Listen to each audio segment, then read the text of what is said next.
నకిలీ పత్రాలు, ఫోర్జరీ సంతకాలు. వణుకులేదు, బెణుకులేదు. తప్పు చేశామన్నా పశ్చాత్తాపమే లేదు. ఇంకేముంది, 3 పువ్వులు 6 కాయలన్న చందంగా మారింది. కంచిగారి భూములపై కేటుగాళ్లు కంచె వేశారు. రెవెన్యూ అధికారులే స్వయంగా కబ్జా గ్యాంగ్లకు సహకరిస్తుండడం విశేషం. కొంతమంది పోలీసులు సైతం భూ బకాసురుల ఆఫర్లకు సరెండర్ అయి బాధితులనే బెదిరించడం గమనార్హం.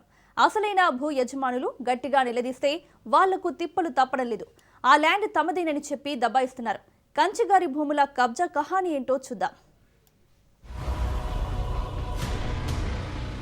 పాస్బుక్ లో ఒకరి ఫోటో, సేల్ డీడ్ లో ఒకరి ఫోటో, ఆధార్ కార్డులో ఒకరి ఫోటో, ఇలా వ్యక్తి పేరుతో వేరువేరు ఫోటోలు కనిపిస్తున్నాయి.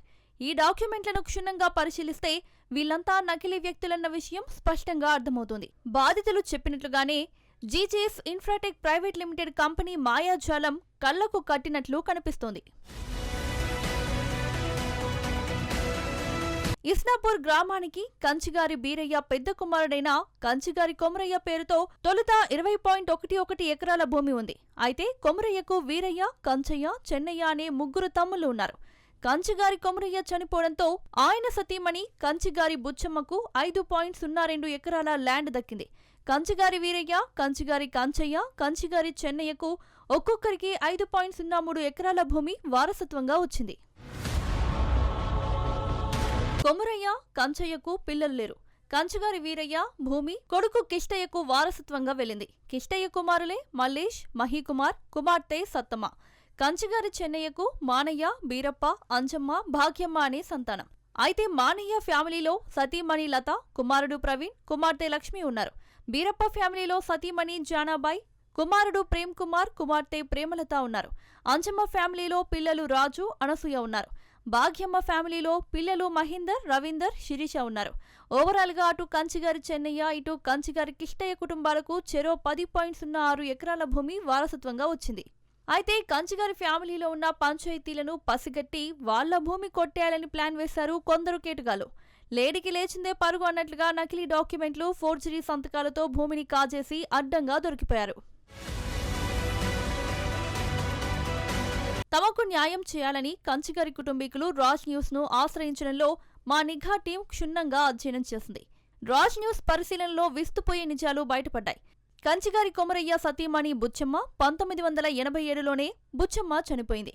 ఆమె పేరుతో ఫేక్ డాక్యుమెంట్స్ క్రియేట్ చేశారు. 2014లో జరిగిన సేల్ డీడ్ లో బుచ్చమ్మ ఫోటోనే మార్చేశారు. ఫేక్ వ్యక్తిని క్రియేట్ చేసి పట్టుబడ్డారు.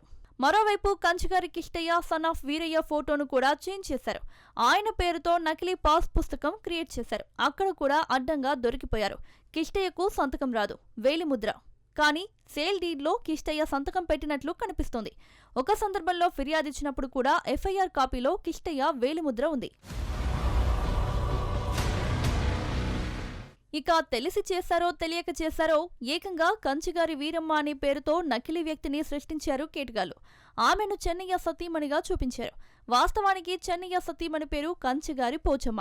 అంతటితో ఆగిపోకుండా చెన్నయ్య కూతురంటూ సునీత అనే మహిళను తెరపైకి తీసుకొచ్చారు. నిజానికి చెన్నయ్యకు 2 కొడుకులు, మానయ్య, బీరప్ప, 2 కుమార్తెలు, అంజమ్మ, భాగ్యమ్మ మాత్రమే ఉన్నారు. సునీత పేరుతో కంచిగారి ఫ్యామిలీలోనే ఎవరూ లేరు. ఇలా చెన్నయ్య ఫ్యామిలీ పేరుతో భూచదరంగం ఆడేందుకు కబ్జరాయిళ్లు ప్రయత్నాలు చేశారు. కానీ ఎప్పటికప్పుడు కేటుగాళ్ల వ్యూహాలు బెడిసి కొడుతూనే ఉన్నాయి. 1 కాదు 2 కాదు, తప్పుల మీద తప్పులు చేస్తూ కంచిగారి భూమిని కొట్టేసే పనిలో పడింది GGS Infratech private limited company. అంతటితో ఆగకుండా దొంగే దొంగ అన్నట్లుగా నిజమైన పట్టాదారులను అరిగోస పెడుతోంది. ఇదేంటని ప్రశ్నిస్తే జంగం బ్యాచ్ బెదిరింపులకు దిగుతోంది. ఒక్క ఇస్నాపూర్లో మాత్రమే కాదు, రోజుకో చోట భూ వివాదాలపై ఫిర్యాదులు వెల్లువెత్తుతున్నాయి. కానీ బాధితులకు మాత్రం న్యాయం దక్కడం లేదు.